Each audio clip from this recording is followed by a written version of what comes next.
अस्सलाम वालेकुम dear students.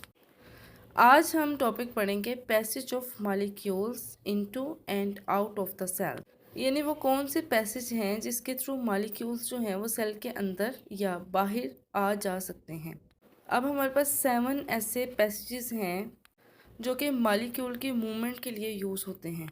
अब इसमें है diffusion, facilitated diffusion and osmosis, फिर है filtration, active transport, endocytosis and exocytosis. इसमें से जो फर्स्ट 3 है ना वो आज के लेक्चर में हम स्टडी करेंगे, बाकी इंशाल्लाह नेक्स्ट लेक्चर में आपको बताया जाएगा। इसमें ऑस्मोसिस और उसके आगे से प्रॉब्लम जो है water balance problems, osmosis and guard cells, application of knowledge about semi permeable membrane, ये भी हम आज ही स्टडी करेंगे। आज हम जितने भी टॉपिक स्टडी करेंगे उनकी ईजी डायग्राम्स भी आपको बताऊंगी। सबसे पहले हम डिफ्यूजन को देखते हैं, उसकी डेफिनेशन देखते हैं। Diffusion is the movement of molecules from an area of higher concentration to area of lower concentration. इसमें एक बात नोट कर लें कि इसमें एनी मॉलिक्यूल का जिक्र है कि कोई भी मॉलिक्यूल हो सकता है, यानी कोई शर्त नहीं है कि वो लिक्विड हो, सॉलिड हो या फिर गैस का मॉलिक्यूल हो। अब एग्जांपल देखें, परफ्यूम की एग्जांपल जो कि बहुत कॉमन है और हमारी डेली लाइफ की एग्जांपल है। अब देखें, आप कमरे में अगर हों तो कोई परफ्यूम लगाए या स्प्रे करे तो आपको फ़ौरन खुशबू आ जाती है उसकी। अब होता क्या है, जहाँ पर तो परफ्यूम की स्प्रे की गई है वहाँ पर उसकी कंसंट्रेशन ज़्यादा थी, और सपोज़ कि आप तो बहुत दूर बैठे थे, वहाँ तो उन्होंने स्प्रे की नहीं। तो अब मॉलिक्यूल्स ने क्या किया, जहाँ पर हायर कंसंट्रेशन थी वहाँ से वो लो की तरफ मूव कर गए और इस तरह से वो खुशबू जो है वो हम तक पहुँच गई। और ये डिफ्यूजन को अंडरस्टैंड करने की सबसे ज़बरदस्त जो है ना वो एग्ज़ाम्पल है। अब और भी इसकी एग्ज़ाम्पल देखते हैं कि कौन कौन से मॉलिक्यूल्स हैं जो डिफ्यूजन के ज़रिए जो है वो मूव करते हैं। अब देखिए, कार्बन डाइऑक्साइड है, ऑक्सीजन है, ग्लूकोज है। अब जो गैस एक्सचेंज होती है इन गिल्स में एंड लंग्स में, वो भी डिफ्यूजन के ज़रिए होती है। अब देखिए, मूवमेंट है ऑफ ग्लूकोज की जो कि स्मॉल इंटेस्टाइन के ल्यूमन में ये मूवमेंट होती है। अब नेक्स्ट पॉइंट है कि हर मॉलिक्यूल एनी सब्सटेंस का, चाहे वो सॉलिड हो, लिक्विड हो या गैस हो, जब उसका टेम्परेचर जो है वो 0 केल्विन या -273 डिग्री सी हो, यानी इतना टेम्परेचर अगर मॉलिक्यूल्स को मिल जाए तो वो कोई भी सब्सटेंस हो, चाहे वो सॉलिड हो, लिक्विड हो या गैस हो, उनके मॉलिक्यूल जो हैं वो मूव करने लग जाते हैं। अब नेक्स्ट देखें कि मॉलिक्यूल ऑफ एनी सब्सटेंस जो है वो मूव करेगा हाई से लो की तरफ, और फिर एक स्टेट आएगी जिसे हम स्टेट ऑफ इक्विलिब्रियम कहेंगे। ये भी डायग्राम में आपको बताती हूँ। फिर लास्ट है कि ये पैसिव ट्रांसपोर्ट है क्योंकि इसमें किसी भी किस्म की एनर्जी यूज़ नहीं है। अब मैंने कोशिश की है कि डायग्राम जो है वो बहुत ईजी बनाऊँ, और ईजी है भी, आप लोगों को फ़ौरन समझ आ जाएगी। अब ये पेंसिल से मैंने शेड किया हुआ है, इसका मतलब है कि ये वाटर है। अब ये कोई भी डाई मॉलिक्यूल यानी कलरफुल मॉलिक्यूल जो है ना वो इसमें हम डालेंगे। ये जिस तरह से इंजेक्शन है ना उस तरह हम बना कर ड्रॉप या ड्रॉपलेट जो है, ये ड्रॉप्स कुछ हम इसमें पानी में डाल देंगे। अब क्या होगा, यहाँ पर होगी डिफ्यूजन, और फर्स्ट में देखें इसकी हाई कंसंट्रेशन होगी जहाँ पर हमने इसको भी डाला ही है। अब सेकंड डायग्राम में देखें, अब वो आगे को मूव कर रहे हैं, यानी हाई से लो की तरफ मूव कर रहे हैं।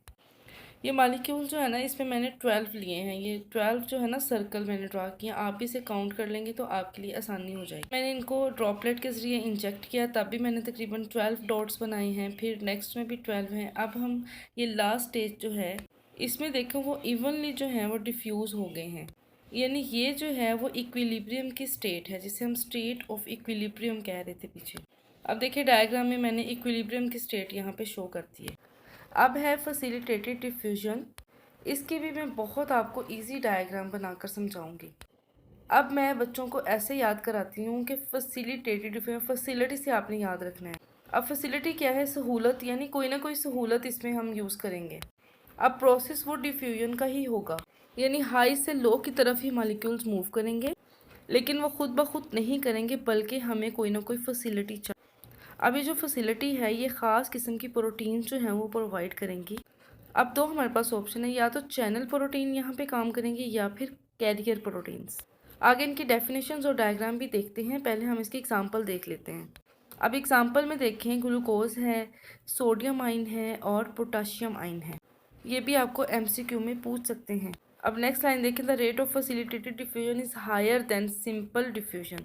चूँकि अब हमने इसमें फैसिलिटी यूज़ कर लिया तो ये ज़ाहिर बात है हायर हो जाएगी, यानी डिफ्यूजन का रेट जो है वो हाई हो जाएगा। अब टाइप्स ऑफ प्रोटीन देखते हैं। चैनल प्रोटीन की डेफिनेशन पहले, opening in centre, can be gated, इसको गेट भी बोलते हैं, जिस तरह पोटाशियम गेट हो गया, सोडियम गेट हो गया, और ये चैनल की तरह काम करेंगे। जैसे चैनल नहीं होता, जिस तरह से ड्रेसिंग टेबल के ड्रा में चैनल्स लगे होते हैं, जब हम ओपन करते हैं तो वो उस चैनल के थ्रू वो खुल जाते हैं, बस उस तरह के चैनल्स आपने याद रखने हैं। अब है कैरियर प्रोटीन्स। अब नाम से जाहिर है कि ये मालिक्यूल्स को कैरी करेगी।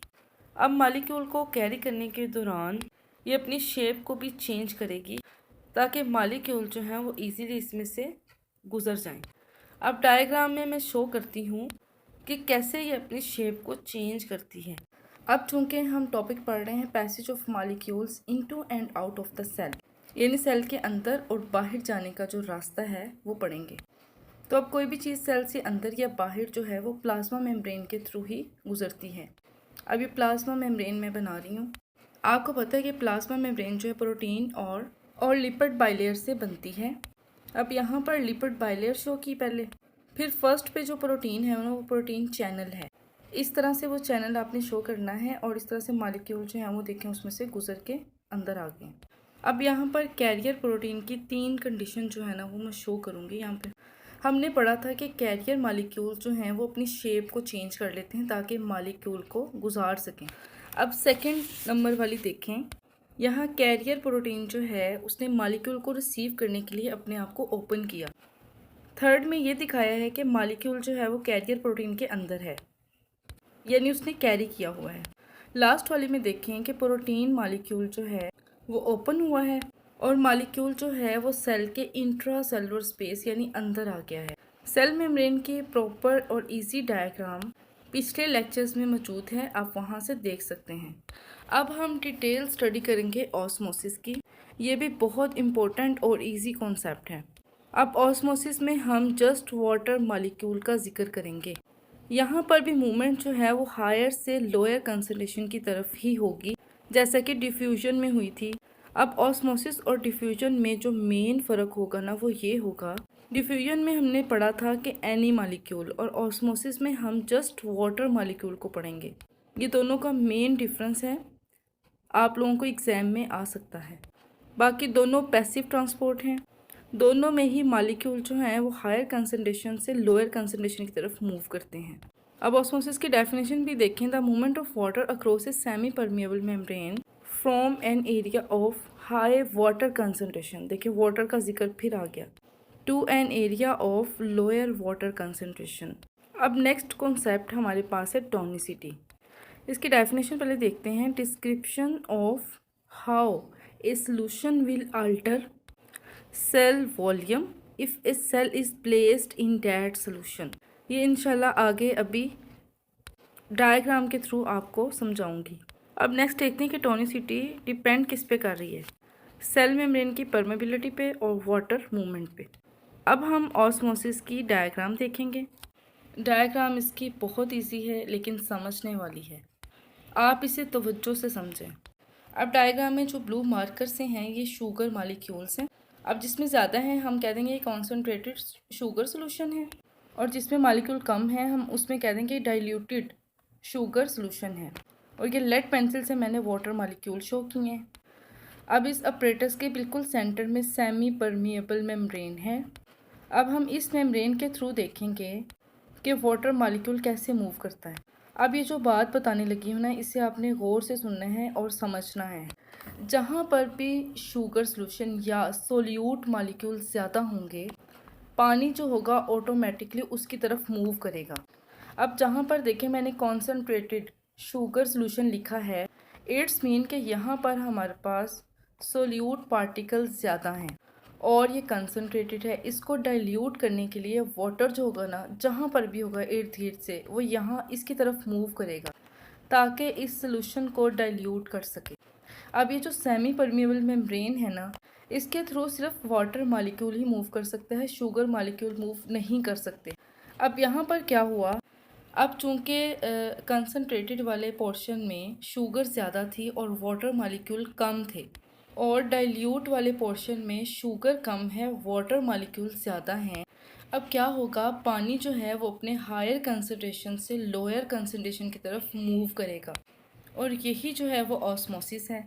अब जब पानी मूव करेगा तो एक कंडीशन ऐसी आएगी जिसमें दोनों तरफ जो है वो वाटर मॉलिक्यूल इक्वल हो जाएंगे। अब इक्वल होने का ये मतलब नहीं है कि दोनों के लेवल सेम होंगे, बल्कि देखें पहले कंसंट्रेशन वाले में शुगर मॉलिक्यूल ज़्यादा थे तो वाटर मॉलिक्यूल उसकी तरफ आ गए ज़्यादा, अब उसका लेवल देखें ज़्यादा हो जाएगा। अब दूसरे वाले में हमारे पास 3 शुगर के मॉलिक्यूल हैं जस्ट, अब जितना पानी इसके लिए चाहिए वो इसमें है, तो इसका लेवल जो है वो कम हो जाएगा। ये था इसका बेसिक कॉन्सेप्ट। कुछ स्टूडेंट को यही बात समझ नहीं आती, वो लेवल दोनों का सेम कर देते हैं। आपने लेवल सेम नहीं करना, यही यहाँ पर समझने वाला पॉइंट है। ये डायग्राम आप अच्छी तरह इसकी प्रैक्टिस करें और जब एग्ज़ाम में आए तो आप इसी तरह से इसको ड्रा कर दें। अब यहाँ हम देखते हैं effect of tonicity on animal and plant cells. ये बहुत इजी कॉन्सेप्ट है और इंतहाई इम्पोर्टेंट। ये एग्ज़ाम में क्वेश्चन ज़रूर आता है, या तो डेफिनेशंस पूछ लेते हैं इनमें या फिर इनमें डिफरेंस पूछ लेते हैं। अब इस कॉन्सेप्ट को समझाने के लिए भी मैं आपको एक टिप दूंगी जिससे आपको ये बहुत जल्दी याद हो जाएगा। अब सबसे पहली कंडीशन है हाइपरटोनिक। अब वैसे हम हाइपर लफ्ज़ जो है वो कब इस्तेमाल करते हैं, जब किसी को गुस्सा आ जाए हम कहते हैं ये हाइपर हो गया है, और इसको समझने के लिए हम अपने तौर पर हम कह लेते हैं कि हाइपर मीन्स ज़्यादा। अब इस सिचुएशन में देखें, अब यहाँ पर एक है हमारे पास इन्वायरमेंट, ठीक है, उसके अंदर ये हमने सेल रखा हुआ है। अब हमने हाइपर जो है ना वो हमने इन्वायरमेंट को देना है कि इन्वायरमेंट में सोल्यूट कंसंट्रेशन ज़्यादा है, यानी इन्वायरमेंट हाइपर है। अब आपको मैंने पहले भी बताया कि जहाँ पर सोल्यूट कंसंट्रेशन ज़्यादा होगी वाटर मॉलिक्यूल वहाँ पर मूव करेंगे। अब अगर बाहर कंडीशन हाइपर है यानी बाहर सोल्यूट कंसंट्रेशन ज़्यादा है तो क्या होगा, वाटर मॉलिक्यूल सेल में से बाहर को मूव करेंगे। अब सारा पानी तो बाहर आ गया, अब क्या होगा, सेल जो है वो श्रिंक कर जाएगा। अब ये जो सर्कल शो किए हैं ना ये वाटर मॉलिक्यूल्स हैं। अब अंदर देखिए 2 मॉलिक्यूल्स हैं। अब एरो का निशान ये शो कर रहा है कि वाटर मॉलिक्यूल बाहर को मूव कर रहे हैं। अब बाहर जो है वो 6 मॉलिक्यूल्स हैं। ये बहुत इजी डायग्राम है, आप लोगों ने इसी से इसको समझना है और पेपर में भी यही आपने ड्रा करनी है। फिर सेकंड देखें आइसोटोनिक। आइसो मीन सेम, यानी सेल के अंदर मॉलिक्यूल भी सेम रहेंगे, बाहर इन्वायरमेंट में भी सेम होंगे। अब वाटर मॉलिक्यूल देखें, अंदर भी 3 हैं बाहर भी 3 हैं, और वाटर मॉलिक्यूल के मूवमेंट का एरो देखें, अंदर भी है और बाहर भी है। अब हाइपोटोनिक जो है वो हाइपरटोनिक का उलट होगा, यानी हाइपर में बाहर सोल्यूट कंसंट्रेशन ज़्यादा थे, अब इसके सेल के अंदर सोल्यूट कंसंट्रेशन ज़्यादा होंगे। इनमें से ना आपने सिर्फ एक याद रखना है, हाइपर, ठीक है, उसके ऑपोजिट आपने हाइपो कर लेना है। अब हाइपो में चूंकि अंदर जो हैं वो सोल्यूट कंसंट्रेशन ज़्यादा हैं, अब वही बात जो मैं बार बार रिपीट कर रही हूँ कि जहाँ सोल्यूट कंसंट्रेशन ज़्यादा होंगे वाटर मॉलिक्यूल वहाँ मूव करेगा ताकि उस सोल्यूशन को डाइल्यूट कर सके, पतला कर सके, यानी वो गाढ़ा है, उसमें सोल्यूट ज़्यादा है, पानी कम है। अब हाइपो वाली कंडीशन में क्या होगा कि बाहर से मॉलिक्यूल जो है ना वो अंदर मूव करेंगे, और जब बाहर से अंदर आएंगे तो अंदर अब वाटर मॉलिक्यूल ज़्यादा हो गए हैं, इसका नतीजा क्या होगा, सेल जो होगा वो फट भी सकता है। और डायग्राम में देखें कि बाहर जो हैं वो 2 मॉलिक्यूल हैं वाटर के, और अंदर जो हैं वो 4 मॉलिक्यूल्स हैं। अब मैंने तो सबसे इजी डायग्राम बनाने की कोशिश की है ताकि आप लोगों को समझ आ जाए। अब नेक्स्ट टॉपिक है वाटर बैलेंस प्रॉब्लम्स। अब यहाँ पर हम देखेंगे कि एनिमल्स और प्लांट्स में कौन कौन से प्रॉब्लम्स होंगे। अब वही टोनिसिटी वाले कॉन्सेप्ट जो है ना वो दोबारा से रिपीट होंगे। अगर तो आपके पीछे कॉन्सेप्ट क्लियर हो गए हैं हाइपर, हाइपो और आइसो के, तो आपको इस टॉपिक की बहुत अच्छी समझ आ जाएगी। अब अगर एनिमल्स की बात की जाए तो उन्होंने यहाँ पर लिया रेड ब्लड सेल। अब उस सेल में 3 कंडीशन है, आइसो, हाइपो और हाइपर। वही बात कि अगर आइसोटोनिक सोल्यूशन है तो सेल वॉल्यूम रिमेन्स कांस्टेंट, अगर हाइपो है तो वाटर जो है वो अंदर दाखिल होगा सेल के और सेल स्वेल कर जाएगा और रप्चर भी कर सकते हैं। और इस तरह हाइपर कंडीशन में वाटर जो है वो सेल से बाहर जाएगा और श्रिंक कर जाएगा सेल। अभी जो 2 लाइंस है ना नेक्स्ट, फ्रेश वाटर और सी वाटर, ये समझने वाली हैं। अब सबसे पहले तो आपको ये पता होना चाहिए फ्रेश वाटर और सी वाटर में डिफरेंस क्या है। फ्रेश वाटर जो होता है उसमें साल्ट कंसनट्रेशन कम होते हैं, सी वाटर में साल्ट कंसनट्रेशन ज़्यादा होते हैं। अब देखें जो सी वाटर है इसमें साल्ट कंसनट्रेशन ज़्यादा है, इट्स मीन कि ये हाइपरटोनिक बना हुआ है, यानी इन्वायरमेंट में साल्ट ज़्यादा हैं।